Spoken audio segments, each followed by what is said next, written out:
बाबा साहब भीमराव अंबेडकर की किताब के 2 पन्ने में हिंदी में लेकर आई हूं, उसका अंग्रेजी तर्जुमा भी मेरे पास है। पाकिस्तान अथवा भारत का विभाजन। बाबा साहब भीमराव अंबेडकर ने कहा था, इसमें कोई भी काट छाट करके नहीं, जो उन्होंने कहा था मैं बिल्कुल वैसे ही अक्षरशः पढ़ने जा रही हूं। उनकी ओर से लिखा गया था, ये पेज नंबर 300 मुझे दिखाई दे रहा है यहाँ पर। ये अखिल इस्लामाबाद का आधार है, यही है जो भारत में प्रत्येक मुसलमान को ये कहने के लिए कि वो मुसलमान पहले है उसके बाद भारतीय है, प्रेरित करता है। इसी भावना के कारण भारतीय मुसलमानों ने भारत की प्रगति में बहुत छोटी भूमिका निभाई और मुस्लिम देशों के लिए अपनी शक्ति व्यर्थ कर दी, क्योंकि एक मुसलमान की सोच में मुस्लिम देशों का स्थान पहले और भारत का स्थान दूसरा है। ये बाबा साहब भीमराव अंबेडकर की किताब है, उसके एक पृष्ठ को मैं यहाँ पर पढ़कर सुना रही हूँ।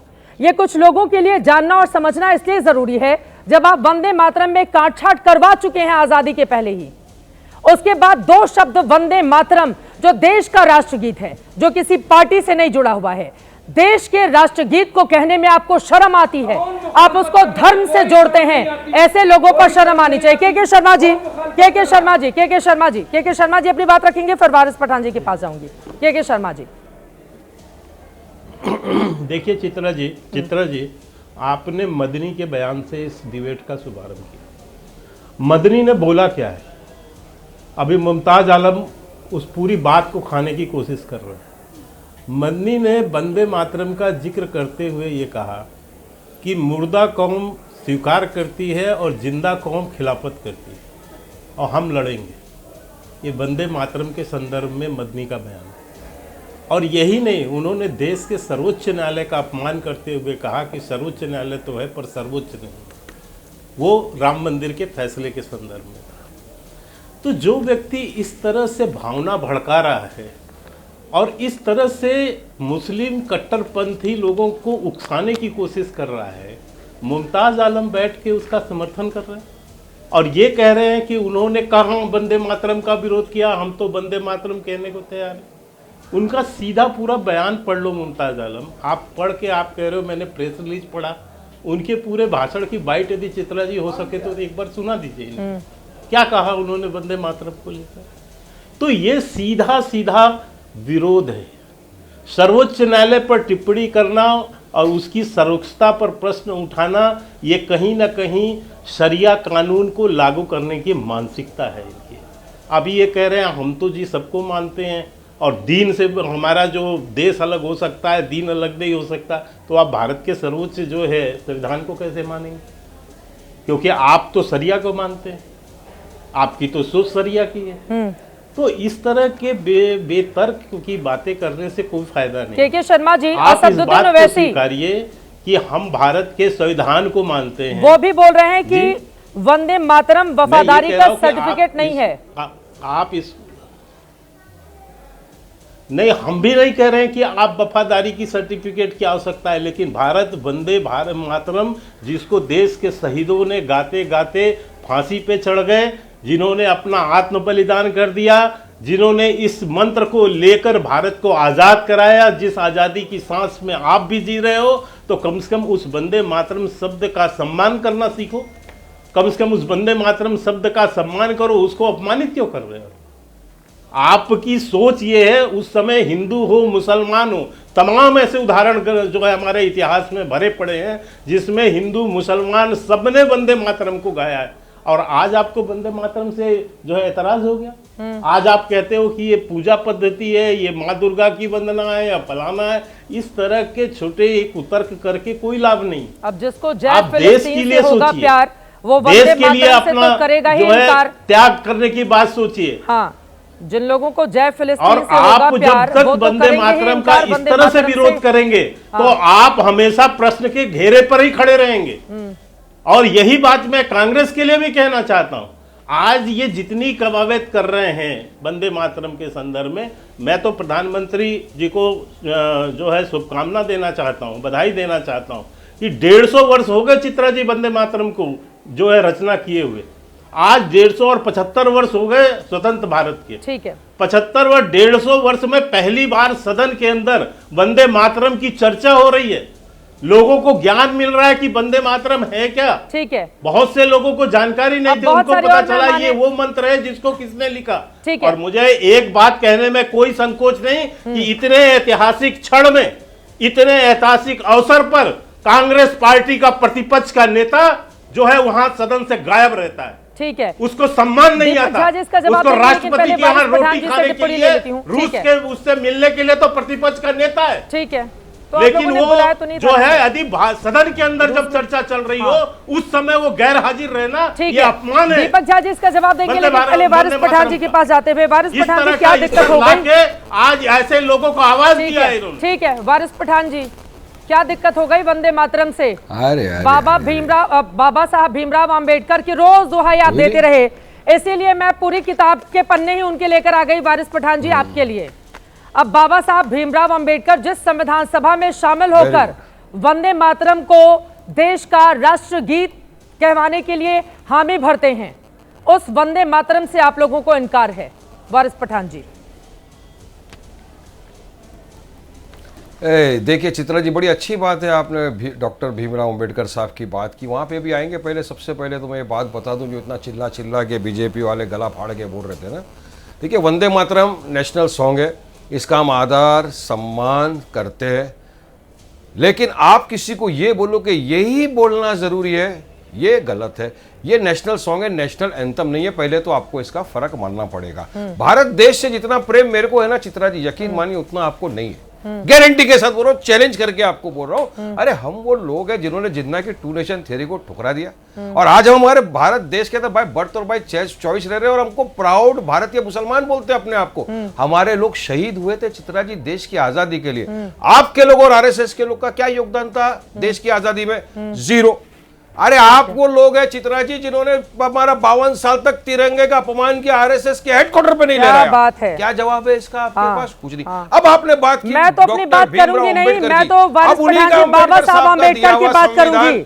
बाबा साहब भीमराव अम्बेडकर ने अपनी इस किताब पाकिस्तान और द पार्टीशन ऑफ इंडिया में वो कहते हैं कि इस्लाम में एक मुस्लिम वफादारी उसके फेथ धर्म पर आधारित होती है, ना कि उसके रहने की भूमि पर। इसीलिए वो मुसलमान जिसके धर्म और विश्वास इस्लाम में हो वो मातृभूमि मान नहीं सकता है। वारिस पठान जी, ये बाबा साहब भीमराव अंबेडकर बोलकर गए हैं। कम से कम बाबा साहब को अगर मानते हैं उनकी तो इज्जत कर लें, उनकी इज्जत कर लें, मेरी करें ना करें, उनकी तो करें वारिस पठान जी।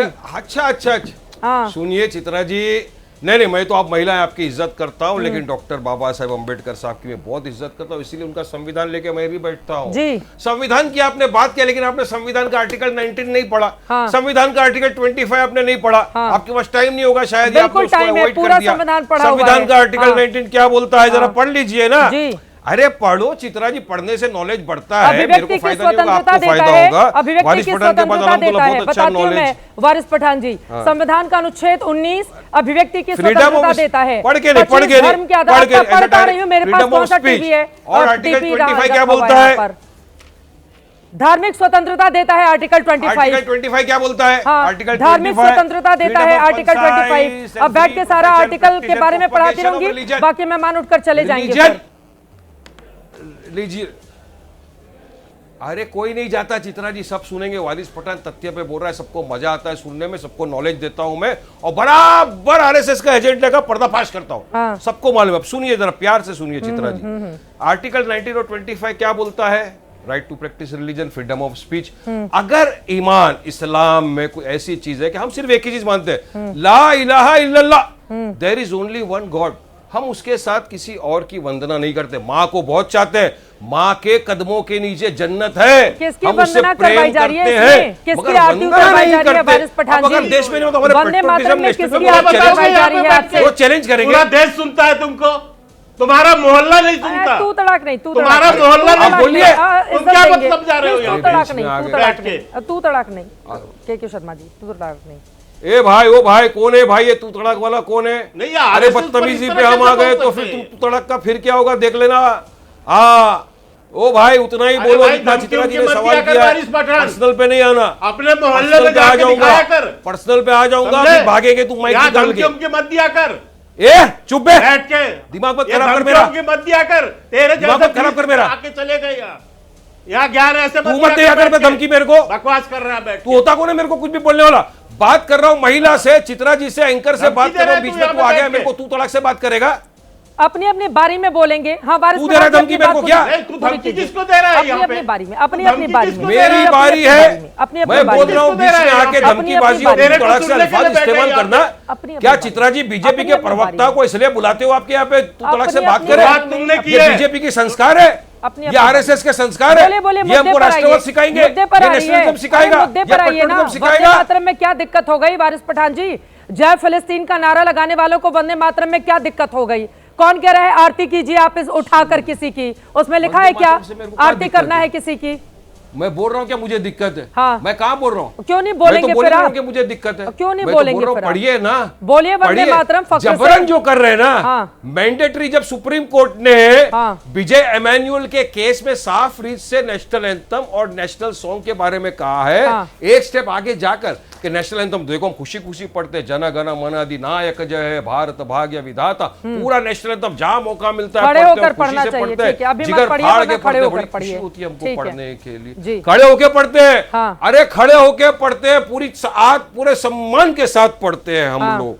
आप क्यों सिखा रहे हो मुझे नेशनलिज्म? आप क्यों मुझे अरे चैलेंज बैठ कर रहे कर हो? नहीं चित्रा जी, पढ़ना है ना, नेशनलिज्म, इसलिए पेट्रियटिज्म मुझे समझ बैठ नहीं कर आता। नहीं पढ़ना अभी है। आपने देखा ना, राष्ट्रगान। अब जब देश पे बात आ गई तो किसी उसी, अब जब देश पे बात आ गई तो ये असद ओवैसी को सरकार ने भेजा था बाहर मुल्क के अंदर, और हाँ। किस तरह से दुश्मन का जो देश था उसको बराबर फटकार लगा के सब लोगों ने इतना बहुत सब तारीफ करने की के थी, बाद हम भी आज लोगों ने आप बैठ उनके गए ऊपर और प्रोग्राम शुरू में चलाया था। नेशनलिज्म, पेट्रियटिज्म का वंदे सर्टिफिकेट मातरम में बांटते क्या हैं। हो गई दिक्कत? क्यों नहीं दिल से आता तारीफ वंदे के मातरम कारण ही काम करते हैं हम लोग वारिस देश में। पठान जी, दिल से हम क्यों हर नहीं आता है काम वंदे देश मातरम? में तारीफ के लायक ही करते हैं, दिल से ही बोल रहे। अरे दिल से मोहब्बत मेरे देश के लिए मेरे को जितनी है, चित्रा जी फिर दोहरा रहा हूं, आपको नहीं है उतनी ही, क्योंकि आपको अगर मोहब्बत होती तो आप फोर्स नहीं करते, संविधान की धज्जियां नहीं उड़ाते आप, संविधान के आर्टिकल 19 और 25 की आप धज्जियां नहीं उड़ाते, बाबा साहब संविधान के आर्टिकल 25 और 19 में नहीं लिखा हुआ है कि वंदे मातरम नहीं गाना है। उसी संविधान ने, उसी संविधान सभा ने जिसमें बाबा साहब भीमराव अंबेडकर, जिसमें जवाहरलाल नेहरू, जिसमें डॉक्टर राजेंद्र प्रसाद, जिसमें सरदार वल्लभ भाई पटेल, जिसमें मौलाना अबुल कलाम आजाद जिसमें शामिल थे, उस संविधान सभा का वारिस पठान मखौल उड़ाते हैं। बोलने दीजिए, मखौल उड़ाते हैं आप, जिसने वंदे मातरम को देश का राष्ट्रगीत चुना है, मखौल उड़ाते हैं वारिस पठान आप।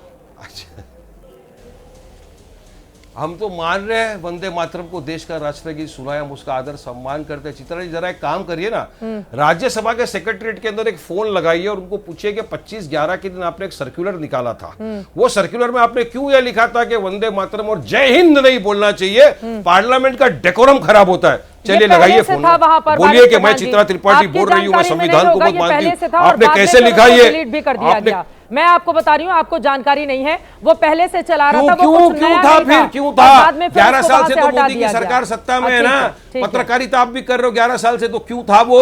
क्यों? डेकोरम खराब होता है वंदे मातरम से। अभी तो आपके पास फख्र से कहने का मौका है वंदे मातरम। चित्रा जी फख्र से कहिए वंदे मातरम वारिस पठान जी, फख्र से कहिए, जवाब दे दीजिए आप बीजेपी को। बोलते हैं चित्रा जी, जय हिंद, जय हिंद, हिंदुस्तान जिंदाबाद, सारे जहां से अच्छा हिंदुस्तान हमारा, नारे तकबीर अल्लाह अकबर, ये भी नारे लगे थे जंगी आजादी में। जंगी आजादी में हमारे लोगों ने जाने गंवाई है, इसलिए मेरे को मालूम है क्या तकलीफें हमने उठाई है। बताओ आरएसएस ने आजादी के पहले कभी वंदे मातरम गाया था? बताओ आजादी में आरएसएस का क्या योगदान रहा? बताओ आरएसएस के कितने लोगों ने आजादी में गोलियां खाई अपने सीनों पे? नाम गिनाओ, नाम गिनाओ।